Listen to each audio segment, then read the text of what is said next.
बिस्मिल्लाहिर्रहमानिर्रहीम। अस्सलाम वालेकुम। आज का हमारा lecture number 10 preparation for the PPSC lecture maths. आज जो टॉपिक हम ग्रुप थ्योरी में डिस्कस करेंगे वो है हमारे पास पी ग्रुप्स। पी ग्रुप्स की डेफिनेशन आपके सामने लिखती हूँ। पी ग्रुप की डेफिनेशन आपके सामने है। एक ग्रुप जिसका ऑर्डर पी रेज़ पर अल्फ़ा होता है, वेयर पी जो है आपके पास कोई भी एक प्राइम नंबर है, यानी कि आपके पास एक ग्रुप जिसका ऑर्डर किसी प्राइम की पावर में होता है और वो पावर जो है वो आपकी 1 या 1 से ज़्यादा हो सकती है। इस तरह के ग्रुप को हम कहते हैं ये पी ग्रुप है। फॉर एग्ज़ाम्पल आपके पास किसी ग्रुप का ऑर्डर जो है 2 की पावर 1 हो सकता है, 2 की पावर 2 हो सकता है एंड सो ऑन। इसी तरह कोई प्राइम नंबर 3 है, 3 की डिफरेंट पावर्स हो सकता है। इसी तरह 5 की डिफरेंट पावर्स हो सकता है। कोई भी प्राइम नंबर आप लें तो उस प्राइम की कोई डिफरेंट पावर्स में की फॉर्म में अगर इसका ऑर्डर हो, यानी कि ग्रुप का ऑर्डर 2 हो, 4 हो, 8 हो, 3 हो, 9 हो एंड सो ऑन, इस तरह के जो ऑर्डर्स होते हैं वो हमारे पास जिन ग्रुप्स के होते हैं वो ग्रुप्स जो हैं हमारे पास पी ग्रुप्स कहलाते हैं। पी ग्रुप्स की खासियत ये होती है कि चूँकि हम जानते हैं कि किसी ग्रुप के एलिमेंट्स जो हैं, एलिमेंट्स का ऑर्डर उस ग्रुप के ऑर्डर को डिवाइड करता है। इसी तरह से इसके एलिमेंट्स के ऑर्डर के बारे में अगर हम अंदाज़ा लगाएं पी ग्रुप्स के एलिमेंट्स के ऑर्डर के बारे में, तो इनके एलिमेंट्स के ऑर्डर भी प्राइम की पावर की फॉर्म में होंगे। बिकॉज नंबर 3 अगर आपको थोड़ा सा इन टच हैं आप नंबर 3 के साथ, एक नंबर 3 का रिज़ल्ट है कि जब भी हम किसी प्राइम नंबर के डिवाइजर्स, इस तरह से पी रेज़ पर अल्फ़ा अगर आपके पास है और आप इसके डिवाइजर्स ढूंढें तो इसके डिवाइजर्स जो हैं वो पी की पावर 0 से शुरू होके पी की पावर अल्फ़ा तक इसके डिवाइजर्स होंगे। इसकी मिसाल मैं आपको ऐसे दूंगी, जैसे 2 की पावर आपके पास 5 है, मीन्स 32। अब 32 के जब आप डिवाइसेस ढूंढते हैं तो आपके पास एक डिवाइजर 2 रेज़ पर 1, 2, 3, 4 एंड 5। ये सब के सब जो हैं ये 32 यानी कि 2 रेज़ पर 5 के डिवाइजर्स हैं। यानी कि आपके पास 4, 8, 16, 32। इसके अलावा आपको कोई भी ये 1, 2, 4, 8, 16 एंड 32, इसके अलावा और कोई डिवाइज़र आपको 32 का नहीं मिलेगा। और इन्हीं डिवाइज़र्स को वापस इसी प्राइम नंबर की पावर की फॉर्म में लिखा जा सकता है। तो किसी भी प्राइम नंबर आपके पास कोई भी प्राइम नंबर किसी पावर की फॉर्म में हो तो उसके डिवाइज़र्स आपने ढूंढने हो तो उसके डिवाइज़र्स जो हैं वो उस प्राइम नंबर की पावर 0 से शुरू करके उसी पावर तक आप जाएँ तो वो सारे ऑल पॉसिबल डिवाइज़र्स आपके पास आ जाएंगे और उसमें कोई भी मिस नहीं होगा। तो चूँकि प्राइम नंबर्स आपके पास किसी ग्रुप के एलिमेंट का ऑर्डर ग्रुप के ऑर्डर को डिवाइड करता है, तो उसके एलिमेंट्स के पॉसिबल ऑर्डर्स जो हो सकते हैं या तो 1 होगा, जैसे कि आइडेंटिटी का ऑर्डर 1 होता है। इसके अलावा उसके जो प्रॉपर एलिमेंट होंगे उनके ऑर्डर्स जो हैं वो उस प्राइम की पावर 1 से लेकर उस प्राइम की पावर अल्फ़ा तक हो सकते हैं। ये उसके किसी भी प्राइम पी ग्रुप के एलिमेंट्स के ऑर्डर के बारे में एस्टिमेशन है। ये हमने डेफिनेशन पढ़ी पी ग्रुप की। इसके बाद पी सब ग्रुप की डेफिनेशन पढ़ लेते हैं। अगर आपके पास फॉर एग्जांपल एक ग्रुप जी है और इसी तरह से उसका ऑर्डर एन है, फाइनाइट ग्रुप जी है, उसका ऑर्डर एन है, उसके अंदर एक सब ग्रुप एच एग्जिस्ट करता है। जी खुद तो पी ग्रुप नहीं है बट उसका जो सब ग्रुप है वो पी ग्रुप है, यानी कि इसके सब ग्रुप का ऑर्डर जो है वो पी रेज़ पर अल्फ़ा है एंड पी कोई भी प्राइम नंबर है एंड अल्फ़ा की वैल्यू वही जो डेफिनेशन में है कि ग्रेटर देन इक्वल्स टू 1 हो सकता है।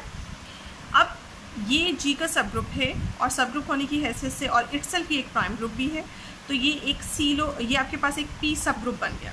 ठीक है, पहले हमने पी ग्रुप्स पढ़े थे, अब हमने पी सब ग्रुप्स पढ़े हैं। पी सब ग्रुप्स में एक चीज़ ये है कि आपके पास ज़रूरी नहीं है कि पी सब ग्रुप्स जो हैं वो पी ग्रुप्स के ही पी सब ग्रुप्स एग्जिस्ट करें।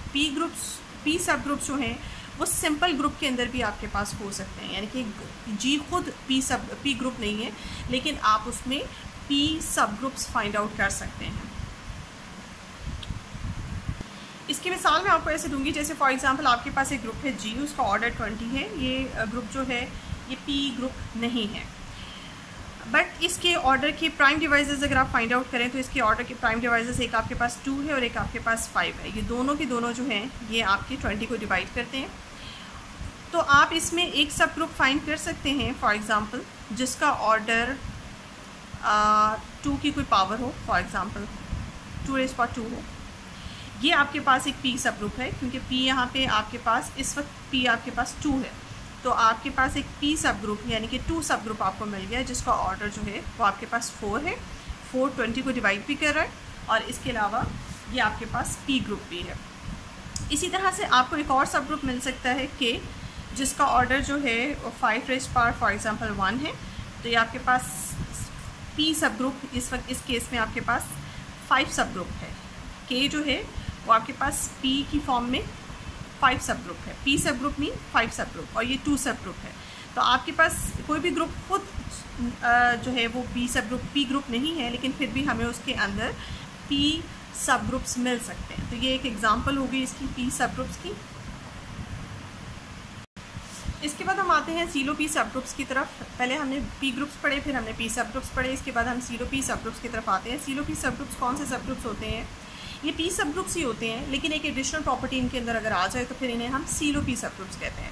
बिल्कुल वैसे जैसे जी अगर आपके पास एक फाइनाइट ग्रुप है और इसके अंदर एच एक सब ग्रुप है और वो सीलो और वो आपके पास पी सब ग्रुप है, यानी कि एच का ऑर्डर जो है वो प्राइम की कोई पावर है। और आप जानते हैं कि पी जो है हम यहाँ पे एक ऐसा प्राइम डिवाइज़र ढूंढते हैं।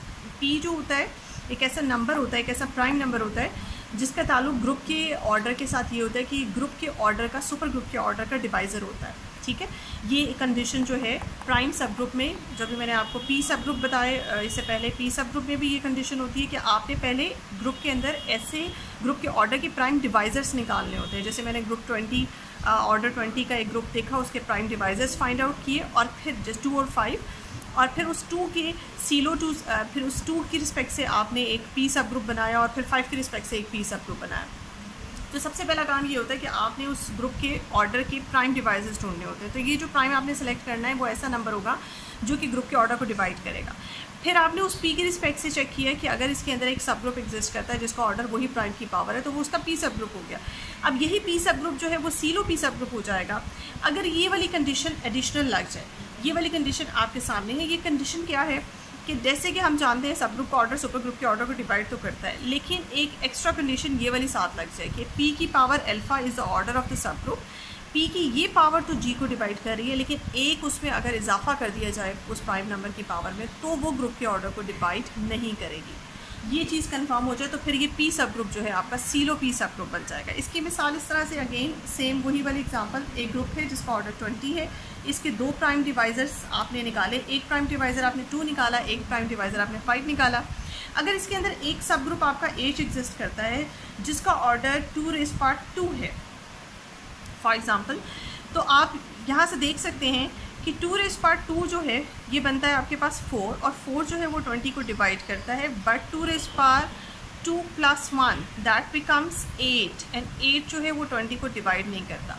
अगर यहाँ पे आपके पास कोई पी सब ग्रुप एग्जिस्ट करता है जिसका ऑर्डर 2 की पावर 2 यानी कि 4 होता है, तो फिर वो सब ग्रुप आपके पास ना सिर्फ पी सब ग्रुप है बल्कि वो सीलो पी सब ग्रुप कहलाने का हकदार है, क्योंकि ये एडिशनल कंडीशन सीलो पी सब ग्रुप वाली उसने सेटिस्फाई की।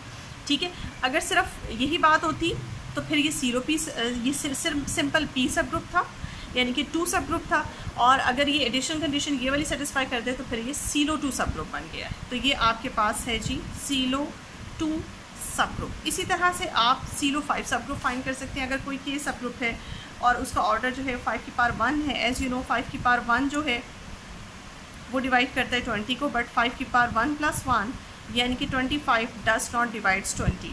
तो ये के सब ग्रुप जो कि जिसका ऑर्डर 5 की पावर 1 है यानी कि 5 है, तो ये हमारे पास सीलो 5 सब ग्रुप बन गया। एक आपके पास सीलो 2 सब ग्रुप भी एग्जिस्ट कर सकता है, इसी तरह से सीलो 5 सब ग्रुप भी एग्जिस्ट कर सकता है।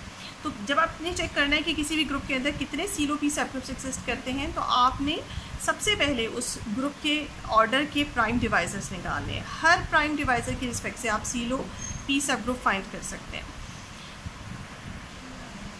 कि आपके सामने मैंने सीलो की मेजर जो हैं वो 3 थ्योरम्स हैं, Sylow first theorem, Sylow second theorem and then Sylow third theorem. ये आपके सामने मैंने फर्स्ट एंड सेकंड थ्योरम लिखा है। सीलो फर्स्ट थ्योरम क्या है? सीलो फर्स्ट थ्योरम ये कहते हैं, फॉर एग्जांपल अगर आपके पास कोई भी फाइनाइट ग्रुप जी है और इसका कोई ना कोई प्राइम डिवाइज़र अगर आपके पास पी है, तो फिर आपके पास उस पी प्राइम डिवाइज़र के रिस्पेक्ट से एक सीलो सब ग्रुप ज़रूर एग्जिस्ट करेगा। ये जो फर्स्ट थ्योरम है ये आपको किसी भी ग्रुप के अंदर सीलो सब ग्रुप्स की प्रेजेंस का पता देती है। यानी कि देखिए हम किसी भी अगर आपके पास एक फाइनाइट ऑर्डर का ग्रुप है तो हर इसका जो भी ऑर्डर होगा वो उसकी जब हम प्राइम फैक्टराइजेशन करेंगे तो उसके प्राइम फैक्टर्स तो हमें मिल ही जाएंगे।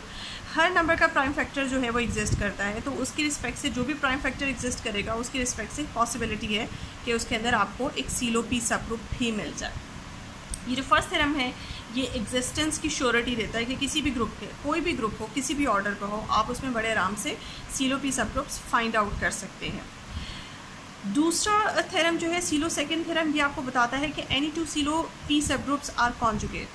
ये आपको समझ इस तरह से आएगी, फॉर एग्जांपल जैसे कि मैंने आपसे कहा कि जी एक ग्रुप है जिसका ऑर्डर 20 है और इसके अंदर मैंने आपको CLO2 सब ग्रुप भी फाइंड करके दिए और CLO5 सब ग्रुप भी फाइंड किए। अभी हमने चेक किया कि इसके अंदर CLO2 सब ग्रुप और CLO5 सब ग्रुप भी एग्जिस्ट करेंगे। अगर आपका प्राइम एक दफ़ा 2 हो जाता है और एक दफ़ा प्राइम जो है 5 हो जाता है। अब इसका मतलब ये हुआ कि अब इसमें एक चीज़ ये है कि कितने CLO2 सब ग्रुप्स इसके अंदर एग्जिस्ट करते हैं। जैसे फॉर एग्जांपल मैंने आपको एक एग्जांपल देती हूँ, जैसे क्वार्टरनियंस का ग्रुप है और क्वार्टरनियंस के ग्रुप की जब हम बात करते हैं उसका ऑर्डर 8 होता है और उसके अंदर हमारे पास जो सब ग्रुप्स प्रॉपर सब ग्रुप्स होते हैं वो ऑर्डर 4 और ऑर्डर 2 के होते हैं। हम ये नोट करते हैं कि उसके अंदर ऑर्डर 4 के जो हैं 3 सब ग्रुप्स होते हैं। तो एक ग्रुप के अंदर इस तरह से एक ही ऑर्डर के एक से ज़्यादा सब ग्रुप्स एग्जिस्ट कर सकते हैं। बिल्कुल इसी तरह से इसके अंदर CLO2 सब ग्रुप जो भी हमने फाइंड आउट किया था उसका ऑर्डर जो है वो आपके पास 2 की पार्ट 2 होगा। अगर कोई और आपके पास H1 कोई और सब ग्रुप इसके अंदर आपको मिल गया जिसका ऑर्डर अगेन 4 है तो वो भी CLO2 सब ग्रुप की कैटेगरी में काउंट होगा। तो एक से ज़्यादा CLO2 सब ग्रुप्स एग्जिस्ट कर सकते हैं। बिल्कुल इसी तरह से एक से ज़्यादा CLO5 सब ग्रुप्स भी एग्जिस्ट कर सकते हैं। उनके बारे में इंफॉर्मेशन आपको ये देता है आपका second theorem, Sylow second theorem. Sylow second theorem कहता है कि अगर आपके पास एक से ज़्यादा CLO2 सब ग्रुप्स एग्जिस्ट करते हैं तो वो सब एक दूसरे के कॉन्जुगेट होंगे। उनके आपस में रिलेशन क्या होगा, H का H1 के साथ रिलेशन क्या है कि H और H1 दोनों एक दूसरे के कॉन्जुगेट हैं। यानी कि इस तरह से लिखा जा सकता है और करके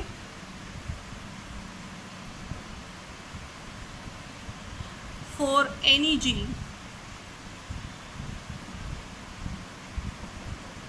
ठीक है जी, किसी भी एलिमेंट के लिए एक जो है वो दूसरे का कॉन्जुगेट बन सकता है। इसी तरह से जितने भी CLO5 सब ग्रुप्स आपके पास एग्जिस्ट करेंगे उनका आपस में क्या रिलेशन होगा, वो सारे एक दूसरे के कॉन्जुगेट होंगे। तो second theorem Sylow second theorem जो है आपको इस तरह की इन्फॉर्मेशन देता है। इसके बाद आते हैं हम सीलो थर्ड थ्योरम की तरफ। थर्ड थ्योरम की स्टेटमेंट देखें। अब सवाल ये पैदा होता है, जैसे कि मैंने आपको बताया कि अभी CLO2 सब ग्रुप्स की बात हुई थी और CLO5 सब ग्रुप्स की बात हुई थी इस ग्रुप में जिसका ऑर्डर जो है वो 20 होता है।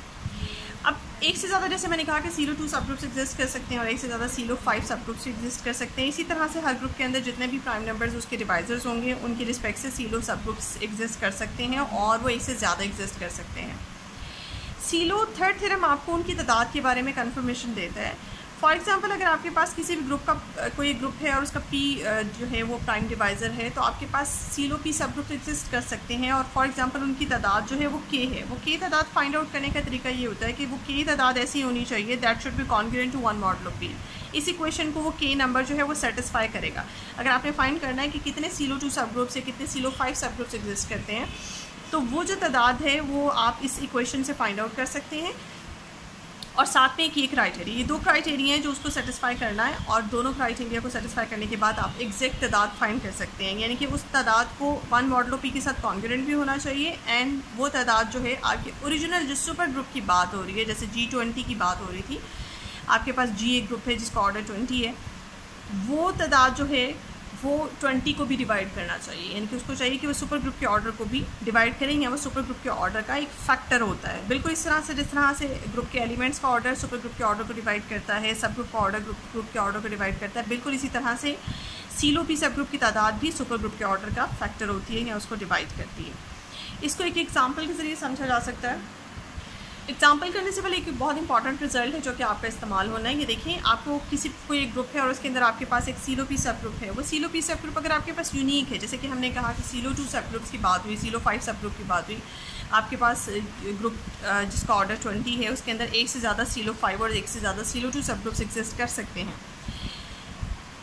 अब अब ये थ्योरम आपको बता रहा है, एक तो सीलो थर्ड थ्योरम ने आपको बताया एग्जैक्ट तादाद कैसे आप फाइंड आउट कर सकते हैं। उसके बाद समटाइम्स ये भी हो सकता है कि आपके पास सिर्फ एक ही सीलो 2 सब ग्रुप एग्जिस्ट करे या एक ही सीलो 5 सब ग्रुप एग्जिस्ट करे, यानी कि आपके पास सीलो 2 सब ग्रुप या सीलो 5 सब ग्रुप या इन जनरल सीलो पी सब ग्रुप यूनिक है, ठीक है, किसी भी प्राइम की रिस्पेक्ट से। अगर आप किसी भी प्राइम की रिस्पेक्ट से अगर आपका सीलो सब ग्रुप यूनिक होता है तो फिर इसका मतलब है वो नॉर्मल है। ये बहुत इंपॉर्टेंट रिजल्ट है किसी भी ग्रुप के अंदर नॉर्मल, प्रॉपर नॉर्मल सब ग्रुप फाइंड करने के लिए। अब इसके क्वेश्चंस करेंगे तो फिर आपको समझ आ जाएगी न्यूमेरिकल में कि इसको, इस रिज़ल्ट को कैसे अप्लाई किया जा सकता है। ये बहुत इंपॉर्टेंट रिजल्ट है।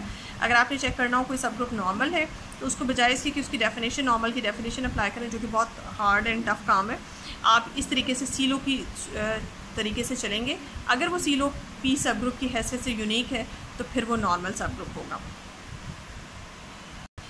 ये देखिए अपने सीलो के रिजल्ट्स को, सीलो थ्योरम्स के रिजल्ट को हम कैसे आपने किसी न्यूमेरिकल क्वेश्चंस के ऊपर अप्लाई कर सकते हैं। फॉर एग्जांपल आपके पास एक क्वेश्चन है कि आप चेक करें कि एक ग्रुप जिसका ऑर्डर है 2540, can it be a simple, क्या ये सिंपल हो सकता है? यानी कि आपने चेक करना है, आप चेक करें क्या इस ऑर्डर का ग्रुप सिंपल ग्रुप हो सकता है। अब सिंपल की डेफिनेशन अगर आपको याद है तो सिंपल ग्रुप किसे कहते हैं? ऐसे ग्रुप जिसके अंदर प्रॉपर नॉर्मल सब ग्रुप्स नहीं होते वो सिंपल होते हैं। और अगर इसके अंदर हम कोई एक भी प्रॉपर सब ग्रुप नॉर्मल फाइंड आउट करने में कामयाब हो गए तो फिर ये ग्रुप सिंपल नहीं होगा। तो आपने यहाँ पे अपना रिजल्ट बताना है क्या ये सिंपल है या नहीं है। इसको हम आम तरीके से नहीं करेंगे, इसको हम सीलो के तरीके से करेंगे। इसके लिए आपने सीलो पी सब ग्रुप्स फाइंड करने हैं और मेरे जहन में वो अभी रिज़ल्ट है जो मैंने इससे जस्ट पहले आपको बताया है। वो रिज़ल्ट क्या है कि आप अगर एक unique Sylow P subgroup with respect to any prime P आप फाइंड आउट करने में कामयाब हो जाते हैं तो फिर ये ग्रुप सिंपल ग्रुप नहीं रहेगा। वो सब ग्रुप जो है सीलो पी सब ग्रुप इसके अंदर नॉर्मल हो जाएगा और प्रॉपर नॉर्मल होगा। अब आप सबसे पहले इसका तरीक़ेकार क्या है? इसका तरीक़ेकार ये होता है कि आपके पास जो भी ग्रुप का ऑर्डर है आप उसके फैक्टर्स बनाएं। आप इसके फैक्टर्स तलाश करते हैं तो आपके पास फैक्टर्स ये बनते हैं, ये 3 फैक्टर्स। आप इसकी प्राइम फैक्टराइजेशन आपने करनी है। बेसिकली आप इसकी प्राइम फैक्टराइजेशन करें तो आपके पास एक प्राइम नंबर बनता है 2, दूसरा प्राइम नंबर है आपके पास 5 और तीसरा प्राइम नंबर जो है वो आपके पास 127 है। ये अलग बात है कि आपका 2 जो है यहाँ पे रिपीट हो रहा है। आपके पास यहाँ चॉइस है कि आप इसमें सीलो 2 सब ग्रुप तलाश करें, इसी तरह से सीलो 5 सब ग्रुप्स तलाश करें और सीलो 127 सब ग्रुप तलाश करें। 1 बाय 1 तीनों प्राइम्स की रिस्पेक्ट से आप सीलो सब ग्रुप्स तलाश करें।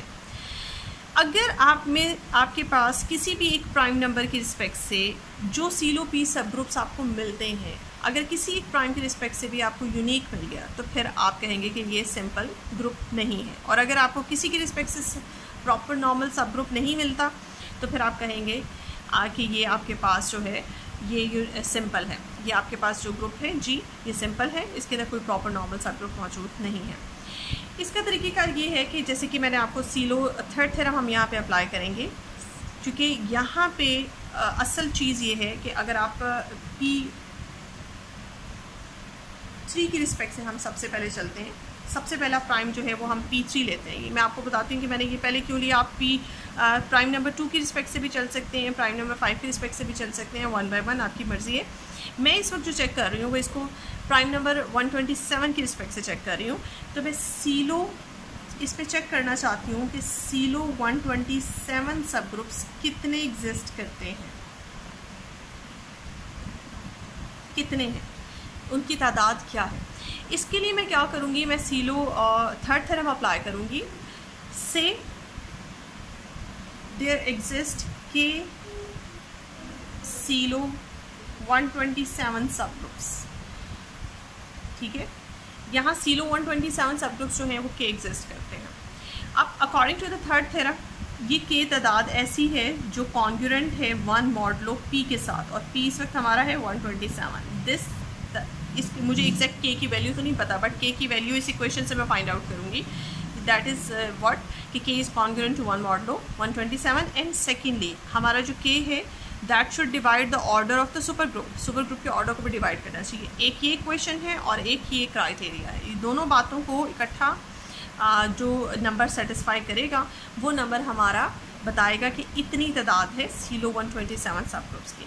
इस इक्वेशन को जब हम सॉल्व करते हैं तो ये इक्वेशन आपको मॉडल इक्वेशन बताती है कि 127 डिवाइड्स k-1, ठीक है। अब इसको आप यहीं से सॉल्व कर लें, आप इसको फर्दर फैक्टर फॉर्म में भी लिख सकते हैं।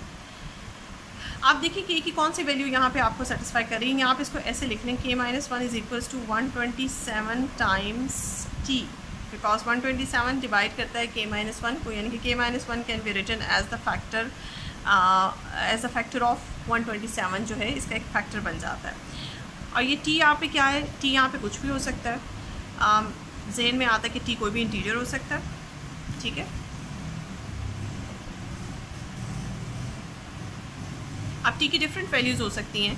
t की वैल्यू एक आपके पास 0 भी है, t आपके पास 1 भी है, इसी तरह से t आपके पास 2 भी है एंड सो ऑन। फिर ज़हन में आता है t -1 भी हो सकता है, -2 भी हो सकता है एंड सो ऑन। t जब आप यहाँ पे 0 पुट करते हैं, फॉर एग्जांपल सबसे पहले इस इक्वेशन में आप t को 0 पुट करें तो आपके पास k का आंसर आता है 1, ठीक है। k का आंसर आता है आपके पास 1। ये 1 जो आंसर है इसको चाहिए कि ये इस इक्वेशन को सेटिस्फाई करे, तो 1 डिवाइड्स 2540 ओके हो गया।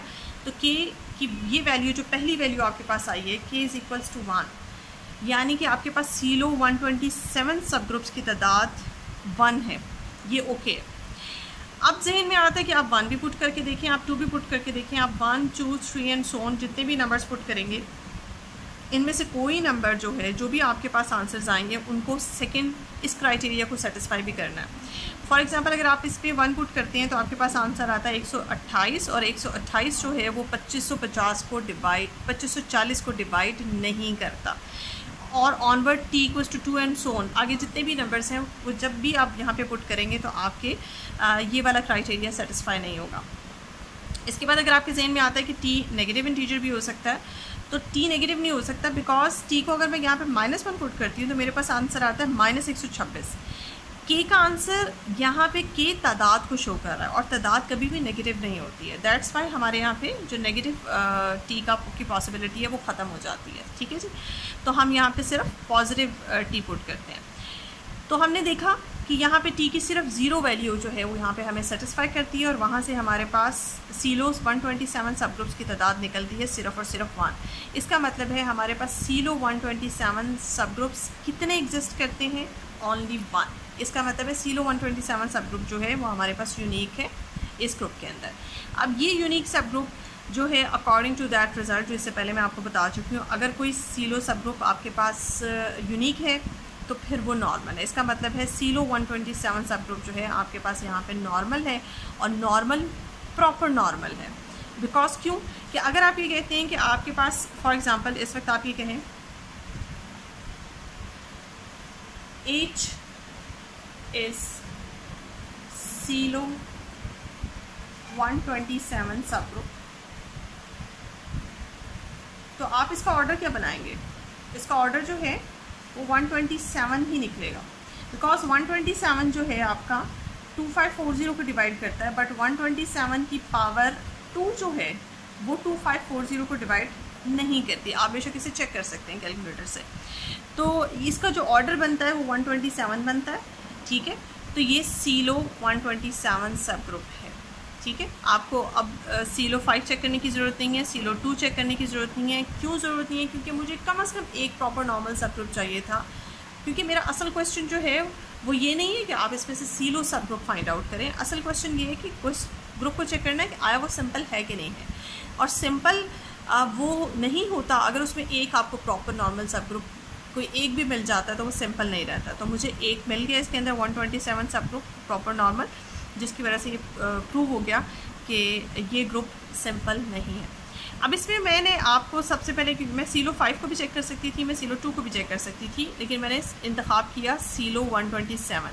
कोशिश करें जो सबसे बड़ा प्राइम नंबर है उस प्राइम नंबर की रिस्पेक्ट से आप सीलो सब ग्रुप, सीलो पी सब ग्रुप्स निकालने की कोशिश करें, क्योंकि सबसे बड़े प्राइम नंबर्स की रिस्पेक्ट से सबसे ज़्यादा पॉसिबिलिटी होती है कि वो यूनिक निकल आए। फॉर एग्जांपल अगर मैं सीलो 2 को इसमें चेक करती और वो यूनिक ना निकलता, फिर मुझे और वर्किंग करनी पड़ती है, मुझे सीलो 5 को भी चेक करना पड़ता, वो भी यूनिक ना निकलता, फिर मुझे सीलो 127 पे आना पड़ता, तो मेरा वर्किंग जो है वो टाइम बढ़ जाना था। जिसकी वजह से अब अगर आप यहाँ से शुरू करें, बड़े प्राइम नंबर की तरफ से शुरू करें, तो बड़े प्राइम नंबर्स जो सबसे बड़ा प्राइम नंबर होगा उसमें ज़्यादा पॉसिबिलिटी होती है कि वो अब उस प्राइम नंबर की रिस्पेक्ट से जो सीलो सब ग्रुप है वो आपका यूनिक निकल है और वो नॉर्मल बन जाएगा और आपकी वर्किंग जो है वो कम हो जाएगी। तो ये तो था सीलो पी सब ग्रुप्स की, हमने पी सब ग्रुप्स पढ़े, सीलो पी सब ग्रुप्स पढ़े। ये सब चीज़ें जो है वो फाइनली इस न्यूमेरिकल पे आकर ख़त्म हो जाती हैं। ये न्यूमेरिकल पे पहुंचने के लिए आपको पीछे से तमाम जो कॉन्सेप्ट्स हैं वो आपके क्लियर होने चाहिए। और इस न्यूमेरिकल तक पहुंचने के लिए मैंने आपको पी ग्रुप से शुरू कराया और सीलो पी सब ग्रुप और सीलो पी सब ग्रुप्स जितने भी सीलो थेरम्स, हमने 3 थेरम्स की स्टेटमेंट पढ़ी। ये मेन चीज़ें सीलो पी सब ग्रुप्स के हवाले से मैंने आपको बता दी हैं। होप सो कि आपके लिए यूज़फुल होंगी और आप इस तरह से बहुत से न्यूमेरिकल कर सकते हैं। आप अपनी बुक में से देख लें, बहुत से ऐसे क्वेश्चन जिसको चेक करना हो कि ये सिंपल हैं कि नहीं हैं, उनको आप इस क्राइटेरिया से चेक कर सकते हैं। होप सो कि आज का लेक्चर आपके लिए यूज़फुल होगा। नेक्स्ट लेक्चर तक के लिए इजाज़त दीजिए। Thank you so much. मेरे इस वीडियो को देखें, लाइक करें, शेयर करें और मेरे चैनल को अगर आपने सब्सक्राइब नहीं किया तो काइंडली सब्सक्राइब करें।